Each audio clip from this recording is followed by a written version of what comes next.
नमस्कार दोस्तों, स्वागत है आपका टीसी टेलर चैनल में। दोस्तों इस वीडियो में हम आपको बताएंगे अगर आपकी इंडस्ट्रियल मशीन जो ख़राब होती है, बहुत लोगों की ख़राब हो जाती है, तो उसके क्या क्या कारण होते हैं वो इस वीडियो में हम आपको बताएंगे। चलिए दोस्तों वीडियो को शुरू करते हैं। और ये मशीन है, ऐसा नहीं है ये कोई भी आपकी मशीन जैसे जैक की हो या फिर सिंगर की हो, ये जैसे की है, मतलब इंडस्ट्रियल कोई भी मशीन हो, अगर आपको चलाने का सही तरीका आना चाहिए।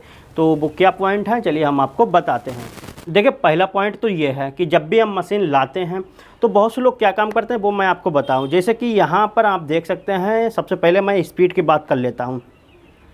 अब देखिए यहाँ पर मैं हमारी स्पीड कितनी है मैं आपको दिखाता हूँ। इसको देखिए अगर करते हैं तो देखिए 290 है यहाँ पर, मतलब ये 400 तक हो जाती है। अगर इसको आप करेंगे तो ये 400 तक स्पीड हो जाएगी, ठीक है ना। और ये कम से कम आपकी जो देखिए जो है बहुत ही कम हो जाएगी, मतलब कम से कम जो है 20 रहेगी स्पीड। अब मान लीजिए आप इसको अगर 20 पे नहीं चला रहे हैं, मान लीजिए आप 50 पे, क्योंकि नई जब मशीन होती है देखिए हम 60 पे एस कर देते हैं, सेट कर देते हैं। क्योंकि जब नई मशीन लाते हैं और मान लीजिए आप नए हैं तो आप जब चलाएँगे तो एकदम ये भागती है। तो ऐसे में क्या होता है, बहुत से लोग जो है स्पीड बहुत ही ज़्यादा कम कर देते हैं। अब उससे होता क्या है वो मैं आपको बताऊं। अब देखिए मैंने 60 स्पीड कर दी है, हालांकि अब देखिए इतनी चल रही है, इसकी आवाज़ देखिए इस तरीके से चल रही है। अब यहाँ पर देखिए मैं आपको दिखाता हूँ। अब देखिए यहाँ पर मशीन चला रहे हैं तो आप देख सकते हैं यहाँ पर कोई ऑयल वगैरह यहाँ पर नहीं दिख रहा है आपको। तो दोस्तों अब इसमें क्या ख़राबी आती है, मान लीजिए आप इसको 100 पर भी चला रहे हैं कोई भी मशीन, जब तक इसमें यहाँ पर आपका तेल ना मतलब उभर के आए, मतलब दिखे आपको, उससे कम आपको स्पीड नहीं चलानी है। क्योंकि होता क्या है, अगर आप इतनी कम स्पीड में मशीन चलाएंगे या फिर मान लीजिए 100 पर भी चला रहे हैं और तेल नहीं आ रहा आपका ऊपर, तो उसमें क्या होता है कि आपकी जो पुर्जे हैं उनमें तेल नहीं पहुँचेगा। तेल नहीं पहुँचेगा, ना ही आपके शटल में तेल जाएगा, ना ही आपके किसी भी पुर्जे में तेल मतलब प्रेशर से ऊपर नहीं आ पाएगा। तो ऐसे में क्या होगा कि आपकी मशीन जो है वो ऊपर पूरी सूख जाएगी। अब सूख जाएगी तो फिर पुर्जे आपके पूरे के पूरे जो हैं वो लूज हो जाएंगे, उसमें धागा भी आपकी मशीन काटने लगेगी, सुई सलाख भी, मतलब सारे पुर्जे जो हैं वो कट जाएंगे, ढीले हो जाएंगे। तो इस कारण से क्या होता है, उनकी मशीन जल्दी ख़राब हो जाती है और फिर मशीन जो है शटल से धागा वगैरह फिर बहुत काटती है। तो ऐसे में लोग कहते हैं कि हमारी मशीन ख़राब हो गई, तो इसका यही कारण होता है। तो आपको कितनी मशीन की मैक्सिमम स्पीड रखनी चाहिए वो मैं आपको बताऊं। तो देखिए जब तक आपका तेल ना आए तब तक आपको उतनी रखना चाहिए। अब मैं यहाँ पर लगभग जो है 200 रखता हूँ, जैसे कि अभी 60 थी, अब हम 200 रख रहे हैं। ये देखिए 210 कर दी। अब देखिए इसको सेट कर दिया। अब मैं आपको चला के दिखाता हूँ। यहाँ पर अभी देखिए इसकी स्पीड इस तरीके से है। अब देखिए इसमें तेल आने लगा, यहाँ पर आप देख सकते हैं, यहाँ पर तेल दिख रहा है ना आपको। तो इसका मतलब अब हमारी स्पीड सही है, इतने पे आप चला सकते हैं। लेकिन फिर भी आपको इसको जो है और थोड़ी सी स्पीड में आपको चलाना चाहिए ताकि आपका फुल ऑयल चले। तो यहाँ पर हम इसको स्पीड को रखेंगे लगभग 250 पे रखेंगे, या फिर मतलब आप 400 फुल नहीं आपको रखना है। देखिए अब मैं आपको बताऊँगा इसका भी कारण। जैसे कि 400 आपकी फुल स्पीड है मैक्सिमम, तो 400 आपको नहीं रखना है। लगभग हम यहाँ पर 300 रखेंगे, 300 पे चलाएँगे। 300 स्पीड सही है। अब देखिए इसकी स्पीड और आवाज़। अब मैं यहाँ पर भी आपको दिखाता हूँ ऑयल।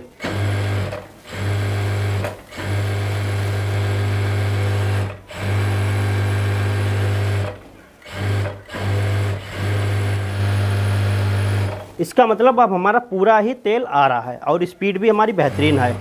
अब मैं आपको ये बताता हूँ कि आपको फुल स्पीड क्यों नहीं चलाना चाहिए। जैसे कि 400 है तो आप 400 नहीं चलाना है, आप 350 तक रख सकते हैं या फिर 450 तक रख सकते हैं। फुल 400 ना रखें, क्योंकि फुल 400 देखिए मैक्सिमम स्पीड है।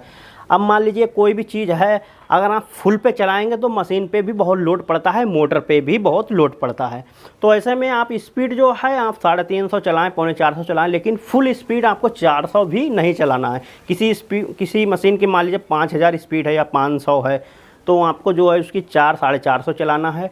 अगर जैसे इसकी 400 है, ज़्यादातर 400 आ रही हैं स्पीड मशीन की हैं, जैसे कि जैक की भी है उनकी भी 400 हैं, तो उसमें जो है आप 450 तक या फिर 350 तक स्पीड चलाएं। इससे जो है आपकी मशीन पे लोड नहीं पड़ेगा और जो है मतलब मोटर पे भी लोड नहीं पड़ेगा और पुर्जे जो है अच्छे से काम करेंगे। और कम भी ना चलाएं ताकि जो है आपकी मशीन में ऑयल ना जाए। तो इस चीज़ का आपको ध्यान रखना है। बात करते हैं दूसरे पॉइंट की। तो दूसरा पॉइंट ये है कि जैसे कि मान लीजिए आप मशीन लाए हैं नई, और जो है उसमें क्या है, अगर आप अकेले चला रहे हैं तो ठीक है। अब जैसे आपकी समझी हुई है मशीन, आपने चलाई, अब मान लीजिए किसी को नहीं जानकारी है, वो भी बैठ रहा है इस पर, तो ऐसे में क्या होता है, वो कहीं धागा फांस देगा या फिर उसको जानकारी नहीं है तो स्पीड कम करके चलाएगा, या फिर कोई भी कारण है उससे की वजह से जब ज़्यादा लोग मशीन पर बैठते हैं तो मशीन जल्दी ख़राब होती है। तो कोशिश ये करें कि आप अपने लिए लाएँ हैं तो अपने आप ही मशीन पर बैठे, दूसरे को मशीन पर ना बैठने दें, उसे मना कर दें तो ज़्यादा बेस्ट रहता है। सभी लोग मशीन जैसे ना चलाएं। अगर आप लाए हैं तो आप अपने लिए ही स्पेशल रखें ज़्यादातर। तो इससे क्या है, एक हाथ में मशीन रहेगी तो आप अच्छे से चलाएंगे तो आपकी मशीन कभी जल्दी ख़राब नहीं होगी। ज़्यादा लोग चलाएंगे तो जल्दी ख़राब हो जाती है, कुछ ना कुछ गड़बड़ कर ही देते हैं। अब मान लीजिए कोई आया, उसने झांझ यहाँ पर ऐंठ दी इसको, तो सिलाई ढीली टाइट हो गई, या फिर शटल में धागा फांस दिया, या फिर जो है मान लीजिए शटल में धागा फांस दिया, कहीं जो है स्पीड कम कर दी तो ऑयल नहीं जा रहा मशीन में, या फिर कुछ भी कारण होता है तो इसकी वजह से सबको नहीं बैठाना चाहिए। या फिर किसी ज़्यादा एक्स्ट्रा मोटे कपड़े पे चला दिया तो सुई टूट गई, तो बहुत सारे कारण होते हैं। तो इसीलिए आप कोशिश करें कि जो है अपने आप ही मशीन पे बैठें, इसलिए इस चीज़ का भी आपको बहुत ज़्यादा ध्यान रखना होता है। अब बात करते हैं तीसरे पॉइंट की। तो देखिए दोस्तों, क्या होता है, यहाँ पर एरर ज़्यादा आते हैं। तो अगर आपका जैसे कि बोट है, मैं आपको दिखाता हूँ, मान लीजिए आपकी मशीन है और आपने हल्के बोट में ऐसे ही लगा दिया इसको, अगर यहाँ से मशीन आपकी स्पारिंग करती है, मतलब यहाँ से जो है बोट क्या है, कभी कभार आप लगाते हैं तो तार जो है हल्का पड़ता है, तो उसकी वजह से क्या होता है, यहाँ से जलने लगता है या फिर स्पारिंग करने लगता है। तो ऐसे में क्या होता है, लाइट इस मशीन में कम ज़्यादा होगी, कम मतलब कम वोल्टेज करेगा, फिर ज़्यादा करेगी, कम ज़्यादा होगा स्पारिंग की वजह से। तो ऐसे में क्या होता है, इसमें जो है मोटर में फॉल्ट होने का चांस रहता है, और ये प्लेट जो है ये भी ख़राब होने के चांस रहते हैं, इसमें जो प्लेट लगी होती है। तो ऐसे में देखिए आपका एरर आ सकता है। तो इसमें जो है आपका मोटर का कंट्रोलर है, यहाँ पर बहुत ज़्यादा लोड पड़ता है और आपका ये जो है ये ख़राब हो जाएगा। तो ऐसे में कोशिश करें कि आपको अच्छा एक मतलब तार जो है मोटा आपको लेना है, प्रेस वाला, जो प्रेस में यूज होता है मोटा तार, जैसे कि ये है, और अलग से स्पेशल आपका बोर्ड हो, या फिर मतलब मेन बोर्ड भी हो, लेकिन उसमें आप देख लें स्पारिंग वगैरह ना करें, इस चीज़ का आपको ध्यान रखना है। तो इससे जो है आपका यहाँ पर के जो इसका जो बोर्ड है, प्लेट है, जो कंट्रोल करती है मोटर को और सभी चीज़ों को, तो वो जल्दी आपकी नहीं ख़राब होगी। तो इसी कारण से लोगों का एरर 7 शायद या फिर एरर 5 आ जाता है, एरर 5 शायद आता है। तो इसी कारण से आता है क्योंकि उसमें जो है मोटर में प्रॉब्लम आ जाती है। तो यहाँ पर वोल्टेज कम हुए तो लाइट कम आई, वोल्टेज बढ़ गए तो फिर लाइट ज़्यादा हो गई, तो यहाँ से स्पारिंग करेगा तो यहाँ पर दिक्कत होगी। तो इस चीज़ का ध्यान रखना, आपका स्पारिंग नहीं करना चाहिए। तो इसका जो है बोर्ड आपका स्पेशल अलग हो तो ज़्यादा बेहतर रहेगा, या फिर आपका अच्छा वाला होना चाहिए। इस चीज़ का ध्यान रखना है, यहाँ पर आग वगैरह ना निकले या फिर ना ही यहाँ से स्पारिंग करें। दोस्तों अब बात करते हैं चौथे पॉइंट की। बहुत से लोगों का जो शटल है वहाँ पर ऑयल नहीं जाता है मशीन में, या फिर हल्का जाएगा, तो ऐसे, या फिर मतलब जाता ही नहीं, तो ऐसे में बोबिन भरते हैं तो यहाँ से खचखचाने की शटल से आवाज़ आती है उनको। तो उसमें होता क्या है, जब कंपनी की तरफ से आती है तो उसमें जो तेल है वो कम जाता है शटल में। अगर मान लीजिए आप ज़्यादा मशीन को चलाते हैं और ज़्यादा स्पीड में चलाते हैं और शटल में तेल आपका कम जा रहा है, तो ऐसे में शटल से जो है आवाज़ करेगी मशीन। तो इस पॉइंट में आपको क्या काम करना है, शटल में ऑयल आपका ज़्यादा जाना चाहिए, इस चीज़ का ध्यान रखना है। तो ऐसे में आज यहाँ पर मैं आपको दिखाता हूँ कि पेंच लगा होता है, उस पेंच को टाइट कर देंगे तो आपके शटल में तेल जाने लगेगा। मैं आपको दिखाता हूँ। तो अब हम इसको पलटते हैं।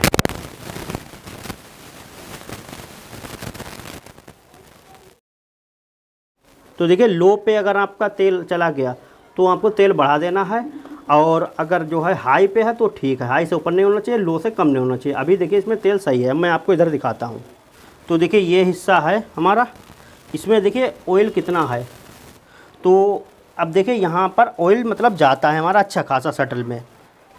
अगर ये चीज़ आपकी सूखी रहती है और यहाँ पर ऑयल वगैरह नहीं आता है, आपका गिरता नहीं है, तो जो है आप इसको थोड़ा सा पेंच को टाइट कर दें। कौन सा वो मैं आपको दिखाता हूँ, ये देखिए।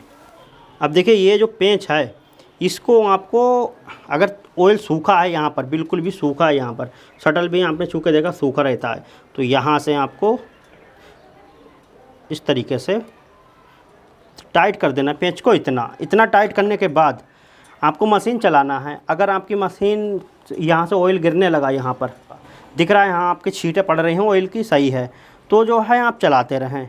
अगर ऑयल नहीं आया है फिर भी, तो आपको और टाइट कर देना है। तो जितनी बार ऑयल टाइट करें उसके बाद 4-5 मिनट आपको मशीन चलाना है, जिससे जो है ऑयल आपका यहाँ तक पहुँच जाए। उसके बाद ही चेक करना है, इस चीज़ का ध्यान रखना है। तो दोस्तों अगर मान लीजिए आपकी मशीन जो है वो जाम हो गई है अचानक से, और इसमें जो है धागा फंस गया है। जाम होती है तो उसका मतलब ये होता है कि धागा फंस जाता है। तो जब धागा फंसता है तो आपको कैसे पता चलेगा कि ये जाम हुआ धागा ही फंसा है? तो यहाँ पर एरर 7 लिख के आएगा, यहाँ पर E7 लिख के आता है, E07। तो ऐसे समझ लीजिए उसमें शटल में धागा फंस गया, इसका मतलब ये होता है। अब उसको कैसे निकालते हैं तो वो मैं आपको बताता हूँ। इसका जो पहिया है इसमें छेद होते हैं, इसको आपको यहाँ पर पेंच कर लगाना होता है, इस तरीके से ऐसे करके, और जो है इसको हमको उल्टी तरफ इस तरीके से घुमाना है। इस तरीके से आपको पॉइंट को उल्टी तरफ घुमाना है, फ्री हो जाएगा ये। उसके बाद जो है आपको छोड़ देना है। फिर आपको क्या काम करना है, जब ये फ्री हो जाए तो आपको मशीन को पलटना है। मैं आपको दिखाता हूँ।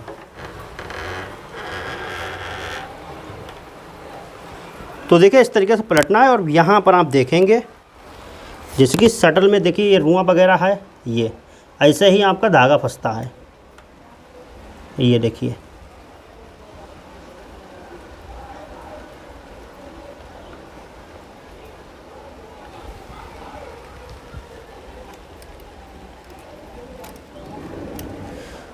तो यहाँ पर आप देखेंगे धागा फंसेगा यहाँ पर।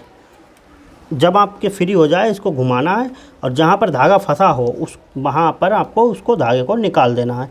अब निकालना कैसे है, तो आप चिमटी या सुई की मदद से निकाल सकते हैं। अब देखिए इस तरीके से आप निकाल सकते हैं धागे को, जैसे हमने रुआं निकाला इस तरीके से। तो आपको तो मशीन को आपको अच्छे से क्लीन रखना है। उसके बाद आप इसमें 2 बूंद ऑयल डाल दें, यहाँ से निकाल के ही चाहे डाल दें, चाहे अलग से कुप्पी से तेल डाल दें। उसके बाद आपकी एरर 7 ख़त्म हो जाएगा, मशीन फ्री हो जाएगी।